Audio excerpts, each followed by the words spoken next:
About to take us on a journey of hope and liberation, right? Which is like linked to the topic building the rails for an integrated Africa. The problem that we many times try to answer is why? Why do we have issues of interoperability in Africa? Why do we have issues with policy alignment across African countries? Why is ECOWAS not working? Why is African Union what's not working? And the great answer to these questions lies in the structural creation of Africa. I'll take us back to 1884, the Berlin Conference. Many of us know about the Berlin Conference. And the very interesting thing that happened there is, Africa today is the only continent that exists that was created to be divided, right? So a couple of guys sat on the table. I'll take this part. I'll take this part. We'll carve this place this way. We'll carve it this way. So unlike a lot of other countries or continents that just existed, there was an intentionality to create division in Africa. And this is one of the problems that we spent the last 200 years trying to solve. So just taking a deeper look into this problem, right, is why have our traditional solutions not solved the problems? What kind of solutions am I referring to? Government initiatives. There's always one thing or the other. There's Africa Free Trade Union, AFCTA. There's PAPS that's been designed. There are so many policy conversations that's gone about. We've had even people like Thomas Sankara and a lot of great Africans that have pushed for this Pan-Africanism, integrated Africa. But all government initiatives have failed. How about aid? We are very big beneficiaries of aid in Africa. But as we've seen, even in the past few days, just with the stroke of a pen, right, aid can immediately be taken out of this continent. But even before this happened, let's ask ourselves the important question: how much has aid really helped Africa? How about charity, charitable organizations, NGO, NGOs that helps to address symptoms of the problems, but never actually fix the problem? I define it as toxic charity. Why has charity not solved Africa's problem? But some people would say we have a young population in Africa. 70% of the people are under 30. Amazing. If we can educate Africans, we are going to solve the problem of Africa. But why hasn't that worked so far? Because first of all, let's think about how expensive it is to offer quality education. Look at the cost of fees in places like Harvard, MIT. Look at the endowment budgets of some of these countries. So not only is it so expensive to deliver quality education, you cannot educate a hungry man. Like we all know, a hungry man is an angry man. You can't take someone in maybe northern Nigeria on the streets that hasn't eaten for 2 days and tell them, I'll take you to school and this will be the solution of Africa's problem. Education in itself alone cannot solve Africa's problem. So the question truly is, what then is the foundation for true liberation for Africa? That Africa's liberation would only come from economic independence. Only economic independence can solve Africa's problem, not aid, not charity, not government initiatives, not even education. What does it take to achieve this economic independence? Of course, we know about trade. Trade for almost every nation is the source of the wealth of nations. Nations grow through trade. But if you look at division of trade across most continents, you see that across Europe, North America, South America, about 60 to 70% of the trade happens within the continents. However, in Africa, only about 13 to 14% of our trade is within Africa. So solving this trade problem, intra-Africa trade, is one of the keys to our liberation. How about shared infrastructure development? What are we doing together as a continent to solve some of the teething issues that we come to conferences like this to discuss, right? How about a unified monetary and economic policy for the continent? Is there truly a policy to unify Africa's economy? Is there anything around us working together towards one shared goal? How about borderless mobility for citizens? How easy is it for an African to move from one country to another? But what we have seen is that beyond even all of these solutions, there is one thing that we actually need to solve this problem. The power of one, I would call it. And I think that that is love. We believe that transformation would only begin when, as individuals and a collective, we become propelled by love for Africa. Because at the end of the day, if there is no love for Africa, it's very easy for me to wake up one morning and say, I would like to, stay somewhere else that is nice, because it's not easy to solving this problem. So there must be love for us to actually make any impact towards solving this problem of integration.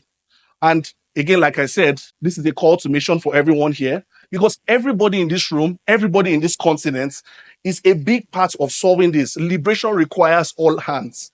So, as citizens, we need to become active participants in economic integration. It's not about waiting for some governor, some president. There is no messiah.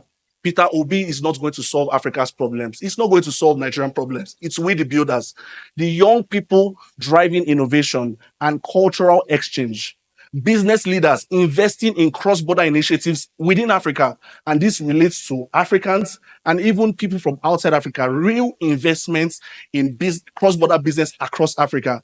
And then, of course, our beautiful diasporans that have gone to do exploits outside of Africa, contributing their skills and their resources towards developing Africa. And this is why it says only love, because these things are not easy.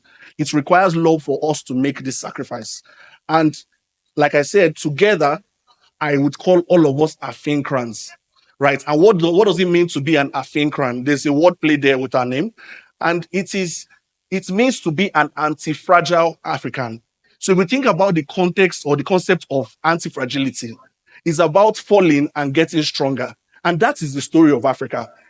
And that is the story of Fincra. And that is the Afincra story. So this is not a mere identity. This is not a mere play on words. It's an identity formed from resilience, from innovation, and love for Africa. Because through Fincra's financial empowerment and the resilience and the adaptability of Africa's business, we believe that the Afincran vision can solve this problem. So again, what is the Afincran vision? What is our vision at Fincra? And the vision is very simple: to bring hope and liberation to every African. So this word Afincran actually reflects Fincra's deep commitment towards solving this problem in Africa. And I'm here to tell you that this is not just a Fincran vision. If you believe in this vision for Africa, if you are building anything to solve Africa's problem, I'm here to tell you that you are an Afincran too. Why do we believe in this vision? Because this vision is built on African solutions specifically tailored for Africa's challenges.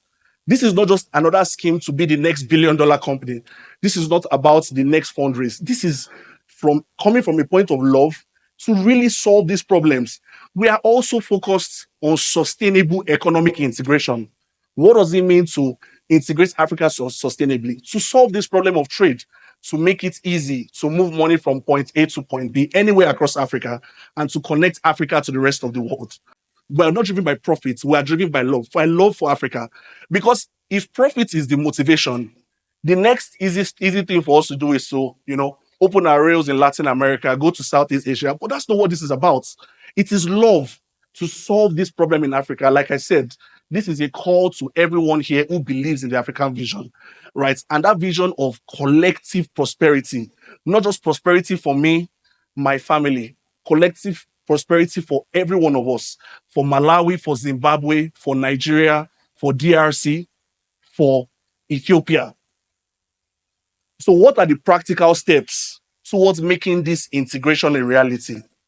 First step is to build financial rails for integrated Africa. And I'll come to these rails. Why the rails? What does it mean to build financial rails for integrated Africa? What does it mean to create borderless payment system and FX rails for Africa? How does this help us solve this problem? Why do we need to establish cross-border trade networks for Africa? And to answer this question, we have to just take a learning from history, from a visionary, one of the greatest I ever lived, Henry Ford. He had a vision for every American home to have a car. This was a vision because he realized how these cars would improve the lives of Americans. But for him to achieve this vision, one key thing needed to be solved, one key problem. How do I get the cars from this factory here to every single home in America? The simple answer was rails had to be built because it was those rails that connected America, and that was the foundation for the economic prosperity that generated development in the steel industry, that catalyzed the building and construction industry, the mining industry, due to these rails that were built. So you can almost say one man, Henry Ford, his vision was one of the key points of transformation of the American economy by doing what? By building rails. This created standardized time zones and sparked the commerce transformation that we saw in America. This also made it easy for mass production to happen in one point and for distribution across the country to exist. And then this also connected communities and resources across different distances in the country. So bringing this back home, like we said, our engine to building our rails in Africa is love. Without love for Africa, we can't do anything. Because again, we have seen people that have been trapped in economic isolation. You look at an American or you look at an African, with the American having maybe LTV of $2,000, a Nigerian having LTV of $40. The easy thing is to go and chase the $2,000 revenue, right? But love is what will make you take that sacrifice and truly build for Africa. Love for the potential that we have as Africans, because these rails are not just built for profits, but they are built for freedom, our economic freedom as a continent. Because the rails, like we have seen in the case of America, becomes the veins for our economic liberation, right? This is what will transform isolated communities into interconnected nations, not just Nigeria, South Africa here, but one Africa.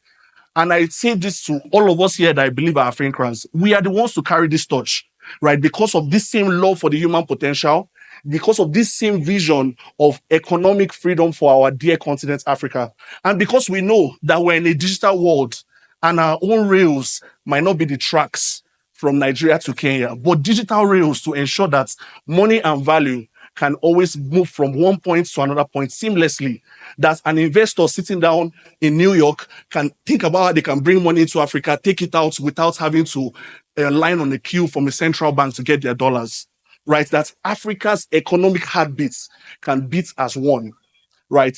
And in this world where every global superpower is turning towards nationalism, everyone is trying to protect their own, thinking America first, UK first, Italy first. We have to think Africa first. And in thinking Africa first, like I said, there's only one way to achieve this, and it is achieve this integration through the power of love.